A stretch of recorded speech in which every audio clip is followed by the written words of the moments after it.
I tell you what, I love me a good trip to the mountains, just enjoying the woods and the fresh air.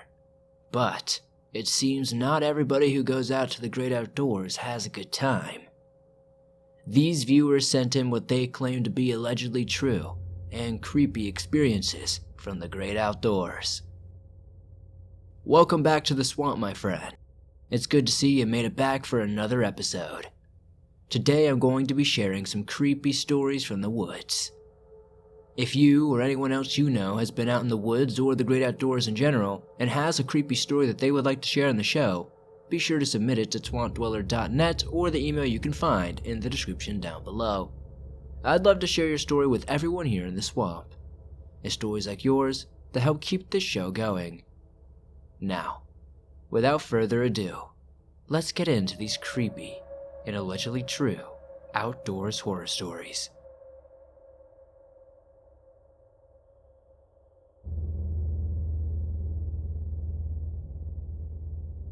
Hey Swamp, I just wanted to say you have already shared one of my stories in the past that I never expected to hear on here, so thank you for that. This next story is much fresher in my mind, and I'm hoping the picture I'm able to paint in my mind is accurate to my experience. Anyway, here it goes. This took place last month in July of 2020. My grandmother lives in the Rogue River area in Grants Pass, Oregon. We go there twice a year for vacation, both in the winter and summer. My grandma lives in a location where the river is not much farther than 50 yards from her backyard gate, so we always have the family reunions there for the kids to play and the guys to fish. Every year we take a family rafting trip on the Rogue River in the summer. I have an aunt, we will call her Sharon. Aunt Sharon cannot swim, and her first trip down the river we had to convince her she would be alright if she stayed in the boat with us. Us referring to my wife, me, and my wife's friend. My wife swam in college and is a certified lifeguard. My grandma asked me to inflate all the rafts for the trip, which I did. This took a while, but in the meantime, as I inflated rafts, family members would claim theirs and life jackets and so on.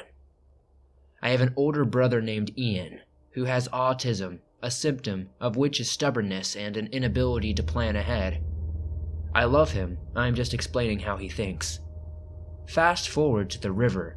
Apparently, I filled up the rafts too slow for everyone, so I was the last person on the river. My wife claimed a raft large enough for 3 people, her, myself, and our 3-year-old AJ. Like I said, I was the last one down, so most of my family had boarded their rafts and began their journey. But we could still see them. My brother, being stubborn, refused to wear a life vest, and his raft was little more than an inflatable donut tube. About a half-mile down the river, my brother keeps falling behind me, and his tube is losing air. We ask him if he has a vest, and he says no, so we told him it was not only unsafe to not have a vest, but illegal. So we sent him walking back upriver. This becomes relevant later on. Fast forward to near the end of the trip. My aunt was on a boat with my other brother. We call him Eli. Eli is 18 but extremely immature and goofy, and in no way an experienced outdoorsman. There is a part at the end of the trip where the current divides into 3 sections. The middle being fast but smooth and both sides being rapids. Left side had rocks and rapids. The right side had a tree that the river had pulled off the bank.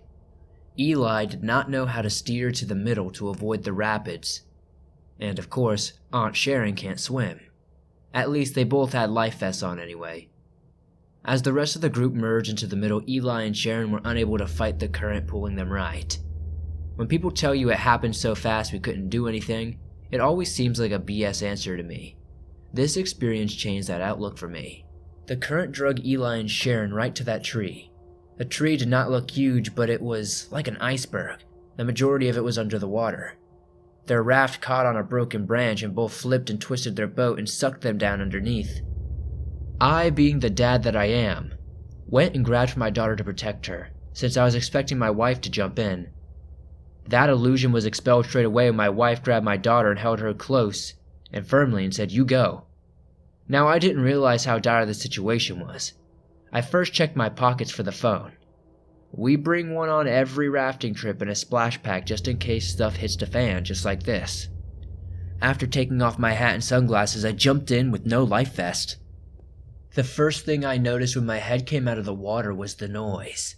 Everyone was screaming instructions and advice to my aunt and Eli, who were both tangled in the branches trying to reach safety.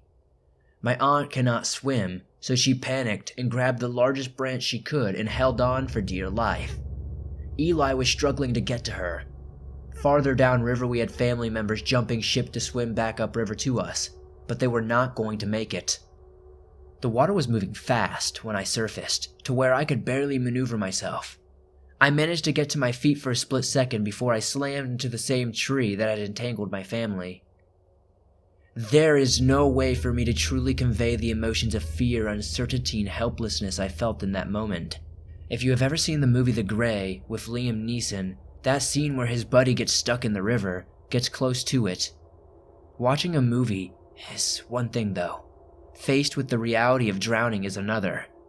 The moment my feet hit the tree, I tried to steady myself. Let's bear in mind that I'm pretty strong. I can leg press over 600 pounds. That is part of what made this so scary. One foot landed firmly on the trunk, but my other foot slid right over and under a rock on the other side. I was stuck. No vest, and to make it worse, my aunt and brother are less than 5 yards away screaming. My aunt being muffled from the water enveloping her. My thoughts at this moment were, they're going to drown and I'm going to have to watch helplessly. My next thought was, screw that, we aren't dying today. I pushed with everything I had and managed to get my foot unstuck.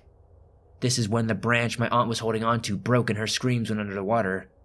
I panicked and I began trying to climb through the tree, but every branch and twig that I grabbed onto was breaking. People are shouting useless advice as Eli and I fought for our lives. My palms are sweaty and I just remembered that frantic moment. Eli made it to her first and began to pull her out. I did not know it yet, but my aunt had gone into shock. I finally made it to them, and with Eli's help we were able to haul her slowly and painfully to the bank. Make no mistake, my aunt almost died and so did both of us.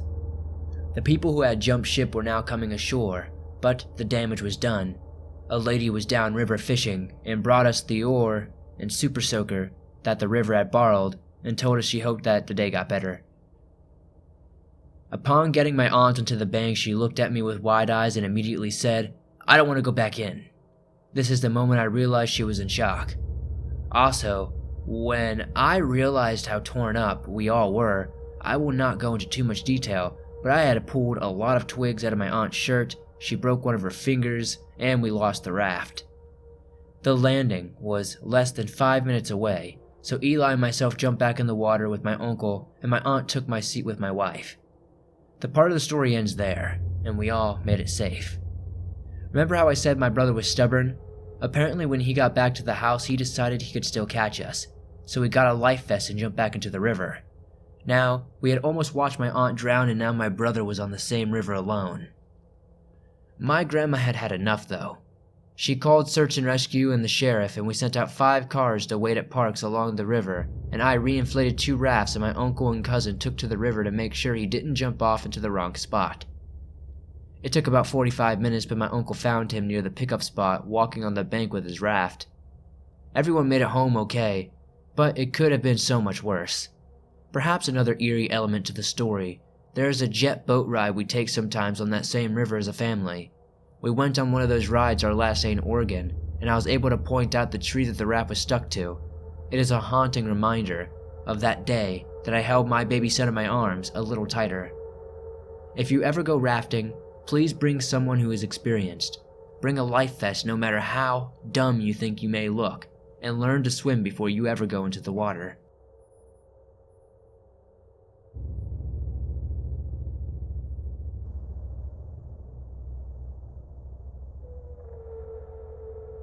This happened in the Everglades National Park. It was, I think, the year of 2013 when my dad and I went on a trip to the Everglades.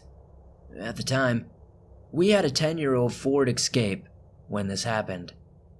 We were camping one night, and I woke up to use the restroom when I swore I saw something that I just can't explain. Now, as a reference, I am an 18-year-old man, so I was about 10 to 11 years old at the time, and I'm from the area. From the stories that I have heard about the skunk ape, I think that's what I saw. Apparently, skunk apes are essentially Florida's Bigfoot. For those who do not know why this creature got its name, it's because it smells atrocious like a skunk. It stands about 7 to 8 feet tall and weighing several hundred pounds. When I saw it, I was easily about 5'4" and probably no more than 104 pounds. This creature had to have been 8 feet tall and no less than 300 pounds. Now, I could only see the outline of it, but I have guessed it to be about 30 yards or so from me. The night there was a clear sky, almost no clouds, and a slight northern breeze. I know what bad body odor smells like, but this was the worst odor that I have ever smelt in my entire existence. As soon as it noticed that I was looking at it, it took off at an impossible rate. Now, as a reference again, I can run a mile in 9 minutes. I'm on the overweight side now, but I'm getting back into shape. This creature at that pace probably would have walked a mile in less than 8 minutes.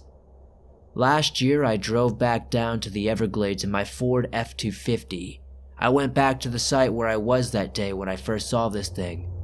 I tried to see if I could make some noise that might bring it back. I managed to fall asleep at around 11 p.m., but only 3 hours later I heard what sounded like a twig snapping. It must have been, maybe, who knows what it was, but I definitely do think something was snapping. Take this into consideration though. I snore loudly, and I am a very heavy sleeper, so it can be hard to wake me up. But this was different. When I got out of my tent, I saw 2 glowing dots about 7 feet above the ground, and I knew then that it had come back. I tried to get my night vision camera, but when I got it, the creature was gone. To this day, I still believe that I encountered the skunk ape of Florida out there in the Everglades. What do you guys in the comments think?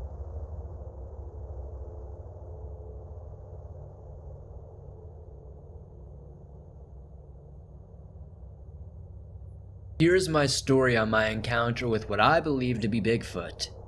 Now let me begin by saying I did not actually see it, but I heard and saw many signs. I live in Washington State, but I'm originally from Michigan's Upper Peninsula. I grew up hunting, fishing, and hiking, and generally spending a lot of time in the woods. I can differentiate between most animal tracks and I know sounds pretty well. So, saying that I'm very comfortable in the woods is not much of an overstatement. Back in 2018, I was out on a hike in the Olympic Mountains with my 2 dogs and my son. It was the beginning of spring, so there was still plenty of snow on the ground once you got high up in the mountains. We drove my truck as far as the road would allow it, and when it could go no further, we parked on the edge of an old logging trail. Once I parked, I got out and sat and listened and looked around before letting my dogs and son out of my truck. I do this every time because my dog is a pit bull shepherd mix and is very protective of my son, so I prefer not to have him going nuts and scaring people. My other dog, she's a little ankle biter and mostly keeps to herself. Anyways, once I was sure no one was around, I let my dogs out to run and do their thing and got my son out of the car. He was only 3 at the time, and we started walking up the road playing with the snow and having fun while walking. A few turns up the road towards the trailhead, and I heard at first what I swore to be a woman talking off in the distance off to my left. So I grabbed my larger dog and put him on the leash and shouted, "Hello?" Because there were no cars or fresh tracks or any signs of someone else coming up this way. So it kind of took me by surprise. I waited a minute or two, then shrugged it off as me hearing stuff. Maybe there was an animal or something that I didn't quite hear clearly. I let my dog back off the leash and, we continued on. A couple hundred more feet up the road, I found the clearing that leads to the trailhead and we started down that way. Here is where I began to see tracks everywhere. First, I ignored them because there were also vehicle tracks all over from someone having fun and what I'm guessing was a kitted out off-road Jeep. They were probably getting out and exploring just like I was. The only strange thing was how large they were. Again, I brush it off because sometimes as snow melts and rehardens, footprints get a little bit larger or become oddly shaped. Now, I wear a size 12 boot, so I leave a good sized track. My boot fits inside these tracks with about another inch on either side, and a couple of inches in the front. My first thought was, alright, snowshoes, whatever, and we continued on, still no fresh tracks or anything concerning. Now, a couple of 100 feet into the woods down the trail, I came across the remains of a deer, which looked like someone had poached and dumped. All that was left were the guts and bones. I've seen it many times growing up, so I wasn't too worried. People kill the deer, take the meat and antlers, and then, they kind of just leave the guts. Now, here's where it started getting actually strange. Obviously, my dogs run up to check it out, and I holler at them to get away because you never know what nasty crap may be, all over it. You don't want them to get any diseases or anything. I make sure my son isn't getting near it either. I walked up and checked it out. It was just intestines, kidneys, bladders, stuff like that. Just nasty junk. But then I noticed the blood spray all over the snow and tracks everywhere. The same oversized footprints I'd seen before, but these were fresh, maybe early morning at most. And so were the deer remains. The spine of the deer was breaking in half and the rest of the bones had no meat at all left to them. It was picked clean. I looked around some more, and that's when I noticed the prints. I assumed they were from snowshoes, but they had toes. At this point, everything started adding up that you might be in a situation that's just not right. I noticed both my dogs sticking right by my son and not leaving his side. They were maybe 20 feet from me, sticking right on him. This is strange because normally they roam off and start doing their own thing. At this point, that little voice in my head is going off. Hey man, something isn't right. You gotta get your kid and get out of here. Every time I hike, I carry my 1911 with me. I have my CPL, just because it's better to have it and not need it than to need it and not have it. Never have I ever felt so uncomfortable that I have drawn my gun until this point. I drew my gun chambered around and grabbed my kid and dogs and started looking around to try to find out whatever the heck left these tracks. This is when I noticed the tracks with the toes came from the brush on one side, and suddenly they disappeared to the other. This is when I grabbed my son's hand and had my handgun ready in the other hand, called my dogs, and we started walking back to the truck. We did it nice and easy as not to panic anybody and not to scare my son. The whole time my dogs were walking up right against my leg, sniffing at the air and very much on alert. Once I got down to where my truck was in sight, I again heard that same female voice off in the distance from the same spot, which sounded like two people talking to each other, but not a thing I could understand. I kept walking back to my truck trying to ignore the sounds, got my kid and dogs in the truck and left.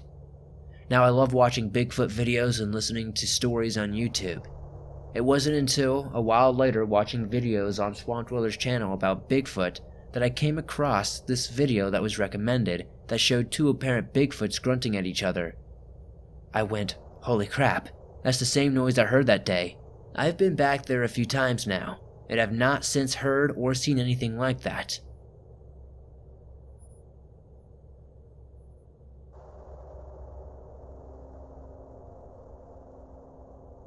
This one happened to me recently, a few nights ago. I live in northern Kentucky, and this story takes place on the night of July 3rd, early morning of the 4th. My fiance and I went over to our friend's farm for some drinks, just to get out and do something. Everything was normal until about midnight. That's when things started to get weird. Like, really weird. There were 4 of us sitting around the fire. Myself, my fiance, her friend Abby, and her friend's boyfriend Mark. We were just sitting there BSing and drinking beer, when suddenly my fiance jumps up from her seat, claiming that she heard a strange noise in the trees above her, and then what sounded like a whispering in her ear. We were also smoking some ganja, so we just chalked it up to hallucinations and paranoia. That is, until we all heard it a few moments later.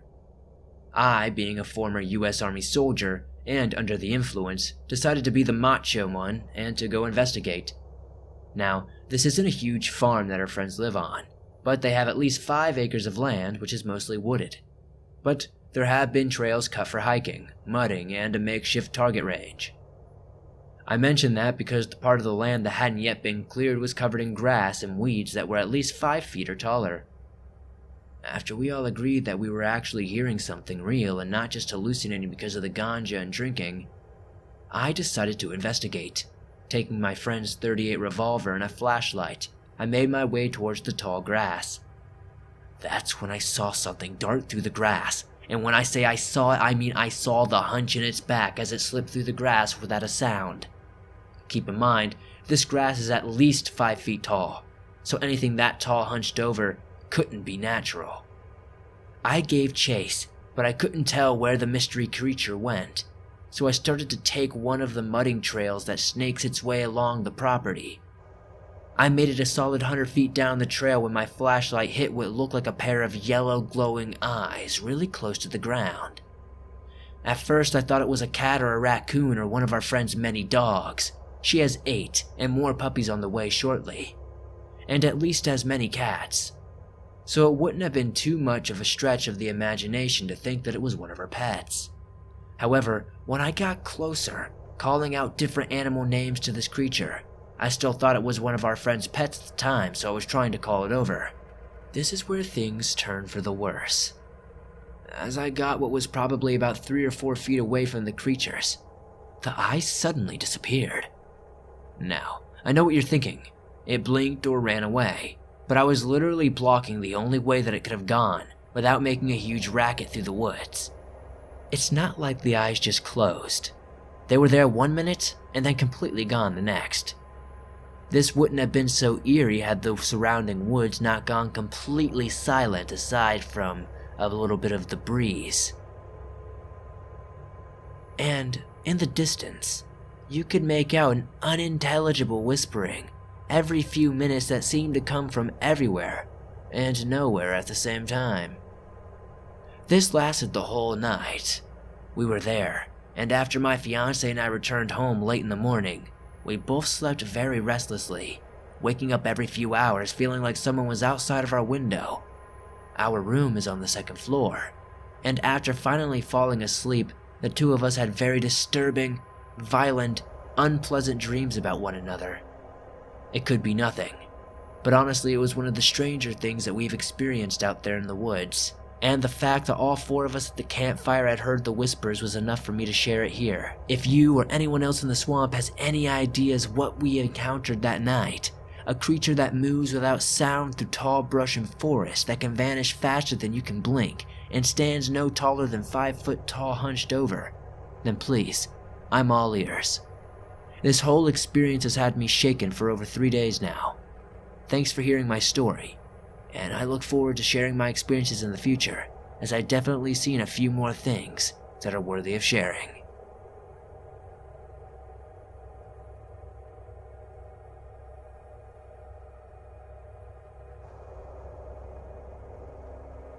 This happened a few years ago with my friend June.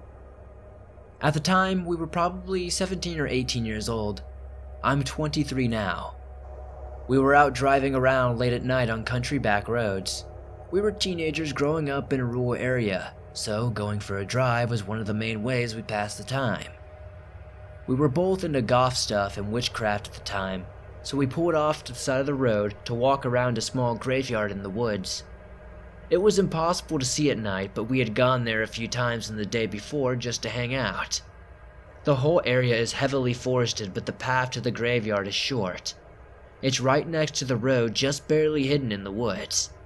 Anyway, we started slowly on the small loop that takes you around all the gravestones, using our flashlights to read the names and look at the carvings of the stones. I was very comforted by graveyards in the nighttime. So, I was honestly very relaxed, and we were mused about ghosts and death and whatnot, as goth teenagers do. About halfway around the loop at the furthest point from the car, June got my attention as she had noticed a light in the woods. It looked far away. Like it could not have been a car on the road, so we turned away and kept walking. However, about 30 seconds later she got my attention again and said the light was much closer. and was obviously quickly moving towards us. Then, I heard the sound of someone crashing through the woods. It was obviously someone with a flashlight making a beeline towards us. We backtracked and ran to the car. I unlocked it and climbed into the driver's seat, turning the car on as fast as I could. And right before the lights came on, this huge, grisly-looking man dressed head to toe in camouflage, carrying a huge crossbow and wearing a headlamp busted out of the foliage, and was coming right for the car. He has this absolutely manic look in his eyes that just made me want to escape even more. I reversed as quickly as I could and peeled out of there. We didn't stop driving for a while, even though we never saw him following us after we drove off. We both couldn't shake that feeling that we were being followed though. Finally, I think we both got too tired to stay out any longer, and we went back to our houses. But I still constantly think about how quickly he could have got us, and how fast he made it across the woods to us. If we hadn't sprinted right when we did, he would have caught us and we would be screwed. I literally slammed my door about a second before he came barreling out of the woods towards us. Plus the fact that there were no houses nearby, this person was waiting in the woods in full hunting gear with a weapon, and we clearly weren't animals. As we had a flashlight, and there isn't a no trespassing sign in sight. The whole area to this graveyard is a state park. I go out into the woods and into weird places in the night all the time, and I've seen some weird stuff I would consider supernatural that really scared me, but none of those things ever truly made me afraid to go into the woods like he did. I still go out on my own, but I really never let my guard down like I used to.